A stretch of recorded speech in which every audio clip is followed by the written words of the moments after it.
Most couples don't fail because they don't love each other.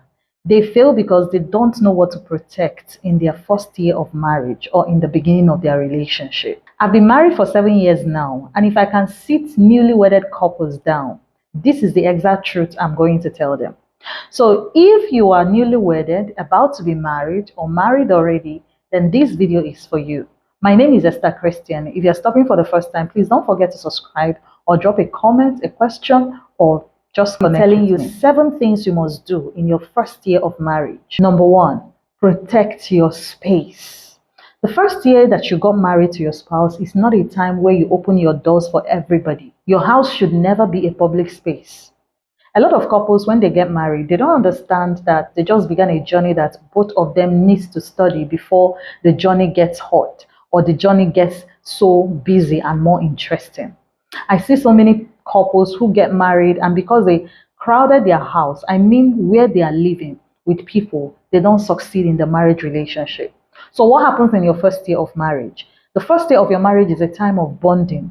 It's a time of learning your partner. It's just meant for the both of you in the house. Okay, I know some people have friends, family, or maybe a sibling or someone that is very important living in the house. Depending on the kind of house you have, it's a time of bonding. It's a time where you need to know your spouse and your spouse need to know you. Okay, you should never let someone else who is outside, maybe a friend to your partner or maybe a family, to be explaining who your spouse is to you in your first year of marriage. So it's a time of study, it's a time of bonding, and you need to spend a lot of time with your partner to be able to learn them by yourself.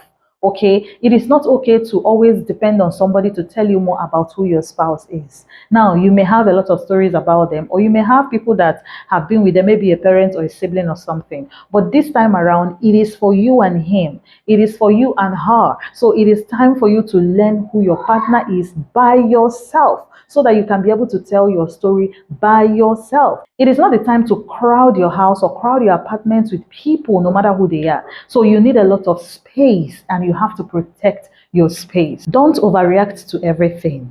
In the first year of your marriage, it's not a time to, see a perfect person in your partner. And it's not a time to even trust your behavior. Okay? Now, it's important to understand that you married a new person.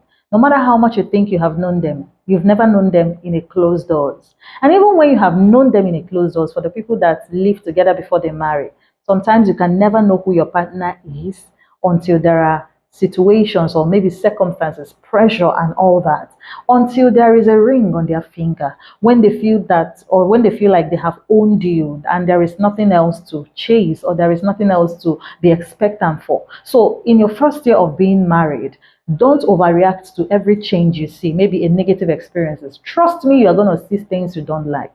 You must not like everything, but it's just your first year of being married. So you have a whole lot of years to get things right together. Marriage is a place of influence, so there is nothing to panic about when you begin to see changes in your spouse, when you begin to see the way they talk to you, or maybe things you never expect they could actually do on a negative side. So in your first year of being married, it's not a time to be overreacting over negative things or things you do not expect to see, or some experiences you never thought you could ever have. So you just have to calm down, because marriage is a place of influence. Your job in the marriage is to influence your partner as well as they influence you. Okay, when you begin to discover some things you don't like, it means there's a work to do, there's job to do. All right, so there is nothing to be afraid of in your first year of marriage when you begin to see things you don't like. So do not panic and do not overreact, and don't be frightened. Everything is perfectly going to be fine if you do your job well as a partner. Read marriage books. You see, 2 good people can destroy a blessed marriage ordained by God because they lack knowledge.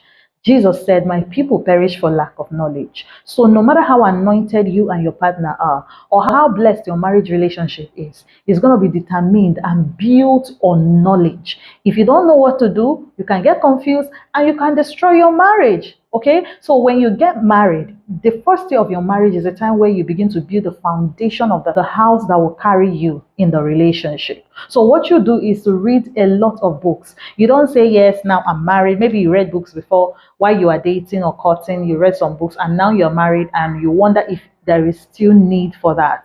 There is a lot of need for that because you just got into the new space called marriage, and there's a lot to study, there's a lot to know. So there are books for married people and there are books for singles about to be married. So I have some books. I made a video on my channel. I talked about books for the married, books for a successful marriage. You can go find the video and watch it. You see, I listed out a lot of good books that can help your marriage succeed.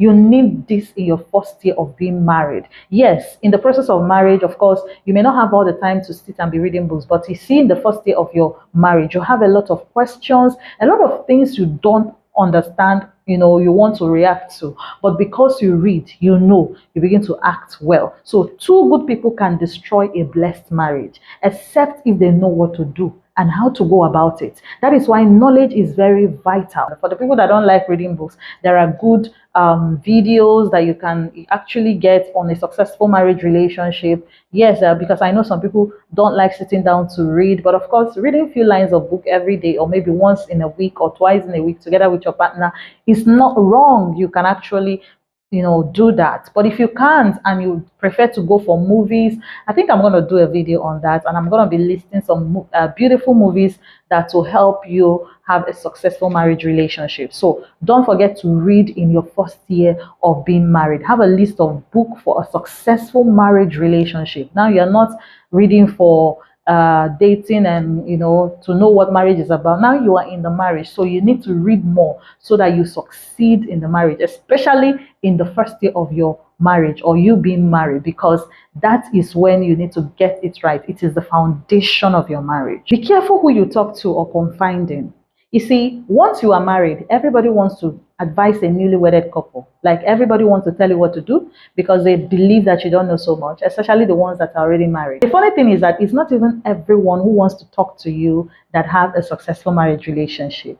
I must tell you that marriage is unique. Everybody's marriage is unique. And that's why you need God's wisdom to run your own marriage. So every little misunderstanding is not up for discussion. You don't just tell everybody. You must have the people you confide in. You must have someone you can speak to. That's why having a counselor is very fine. It's not time to be running to family members to discuss the little misunderstanding you had with your spouse. When you do that, you're about to kill your relationship, because family members sometimes can go emotional. They can, pick sides and make the relationship so unhealthy, and before you understand what is going on, there's a lot of damages already. So in your first year of being married is not a time to confide in any kind of friend. There are friends that are good for business, some friends are good for some certain things, but when it has to do with your marriage relationship, you must be careful who you confide in, and every little misunderstanding shouldn't be discussed. Sometimes you have to control yourself. That is why marriage is for matured people. Marriage is not for people who cannot put control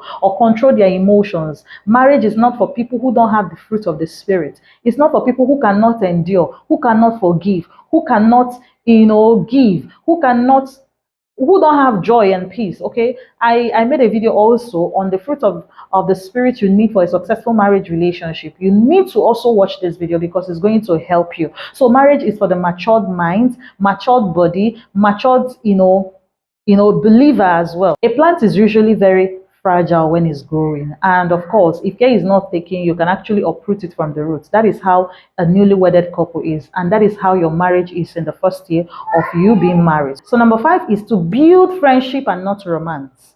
Yes, I understand that in your first year of marriage, especially the first few months of being married, you're all over yourselves, very romantic, and everything is good. So you have to remember to build friendship. Okay, learn to play with your partner. There's some people that only meet themselves only when they want to go romantic and sex and all that. That is not friendship.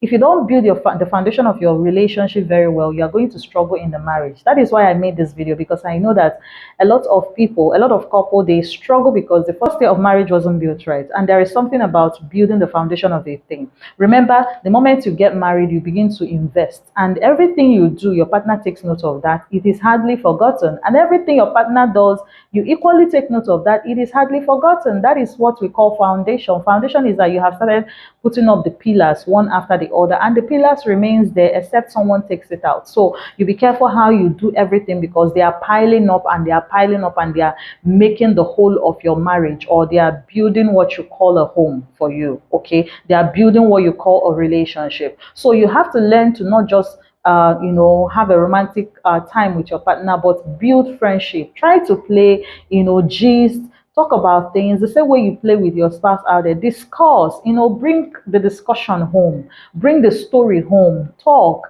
play, feel free. Do something that is not necessarily sex and romance. Okay, you have to be intentional about this, because you are here to work out a relationship with your partner. A relationship is a place of investment. You have to be intentional about the currency you want to invest. So if you want to invest the currency of your emotion, your time, you have to be intentional about it. Investing the currency of God's word, whatever you invest is what you are going to take out. So building friendship in your marriage must be intentional. Nobody is more friendly than the other person. Like some people are like, my spouse, my partner is not friendly, this person is friendly. No, be intentional about building friendship. So you may have to read books on that, how to be a very good friend or build friendship with your partner, and that is going to help you. So that's why I mentioned reading books earlier in this video. So it's very important to build friendship with your partner, because that is going to help you, because it's not every time that you may want someone to kiss you, hold you, or do those beautiful stuffs with you.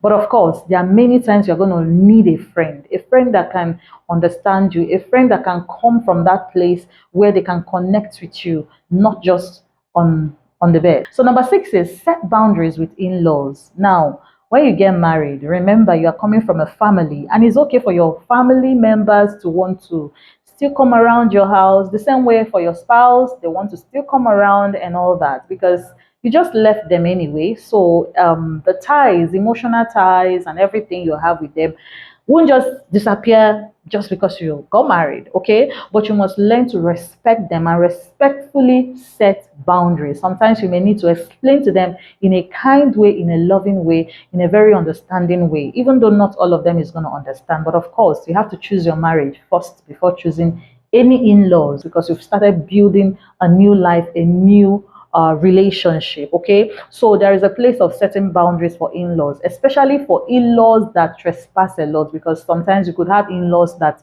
can trespass, and trespassing is that they discomfort the both of you. You can literally see that this is so discomforting, or you can name it, whatever they are bringing into the family, maybe for yourself. But setting boundaries is important, because when you allow it in the first year, you may find it difficult to control it in the rest of the year. It can become a pattern, what you allowed in the very first year of being married. Finally, in your first year of being married, you must not have a baby, okay?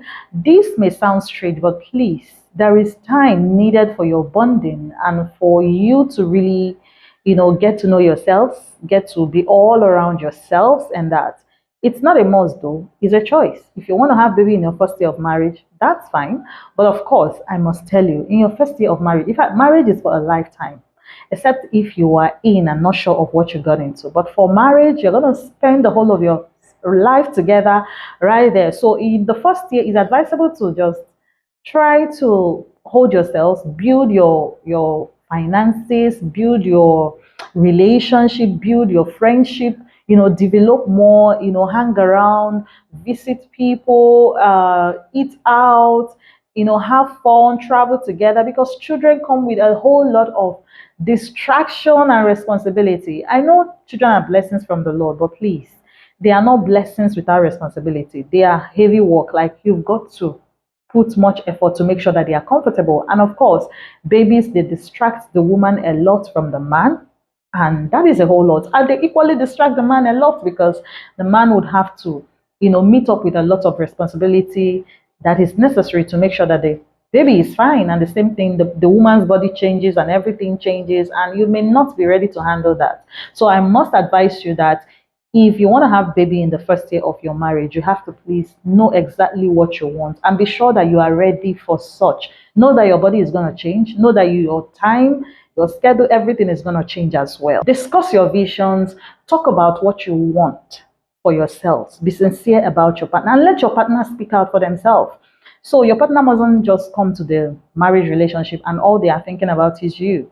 They have a life before they met you, and you have yours before they met them. Yes, give your partner room to express themselves on what their life vision is, as well as what they think about the relationship. Because it's one thing to have your life vision and another thing to have a vision for the relationship and the marriage relationship. So both of you should be able to talk about yourselves, because you are learning yourself in the first year of being married. So, and there is no how you're going to learn everything quietly, like silently, without asking questions. So both of you should be able to ask yourself about what you expect for your life in the next 5 years.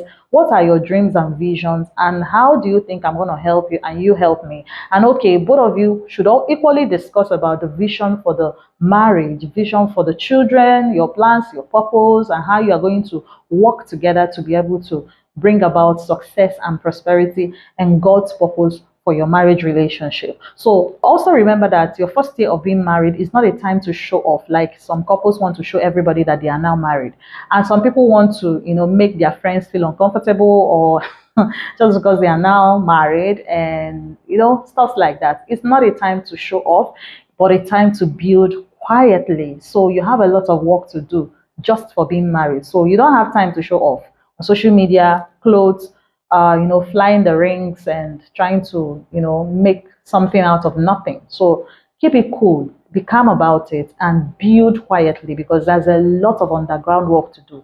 There's a lot to do to set the foundation right for the future of your marriage relationship. I just hope and believe that I believe that this video has blessed you. And if it has, please give me a thumbs up, comment if you can, and please share this video to the people that needs to see that. My name is Esther Christian. Thank you for stopping by, and thank you for watching.